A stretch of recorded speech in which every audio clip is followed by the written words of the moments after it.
One, two.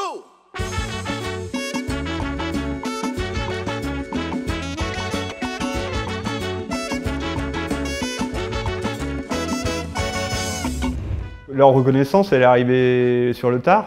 C'est pas un orchestre récent, ils sont nés en 1966, ils ont une cinquantaine d'albums, plus une pléthore de singles. Ils ont traversé un peu les décennies comme ça. Quand on pense musique africaine moderne, on va sur Fela et l'afrobeat qui a été vraiment le choc musical, l'invention musicale dans les années, à la fin des années 60, 70 en Afrique. Et après, tous les artistes, même afro-américains, européens, aller au Nigeria, voir ce qui se passait, entendre ce son. Pour moi, c'est pas juste un groupe d'afrobeat comme il y en a un plein. Il y a un vrai truc sensible, comment dire, nostalgique. C'est un peu comme la musique de Francis Bébé ou William Onyeabor, il y a quelque chose de particulier, il y a une approche assez singulière. C'est toujours la même idée de la musique, un peu sans fin, la trance comme ça, le morceau qui dure un quart d'heure. Mais il y a un truc en plus de sensibilité moi, qui me touche pas mal.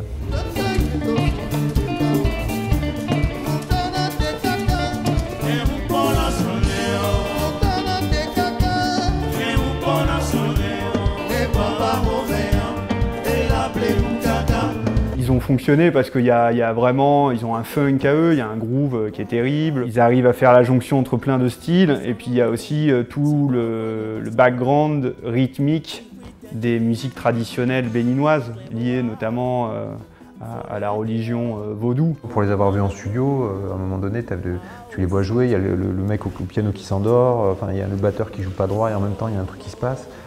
Pour avoir moi retravaillé les pistes séparées des morceaux, tu te rends compte que le mec il commence à 80 BPM, il finit à 125, tu vois plus sans pas venir. C'est cliché ce que je veux dire, mais c'est vraiment un truc de feeling dans la musique africaine qui est très... il y a un truc naïf premier degré qui est génial, que tu trouves pas dans d'autres musiques en fait. En termes rythmiques, c'est complètement fou quoi. Et pour des mecs comme moi qui sont nés avec dans l'air du beat, que ce soit en hip-hop, en musique électronique, et qui sont nés en musique beaucoup avec la batterie, écouter la batterie de Polyrythmo et puis toute la base rythmique de ce groupe-là, c'est forcément on a des choses à apprendre et ça donne envie direct de bouger et d'en connaître davantage.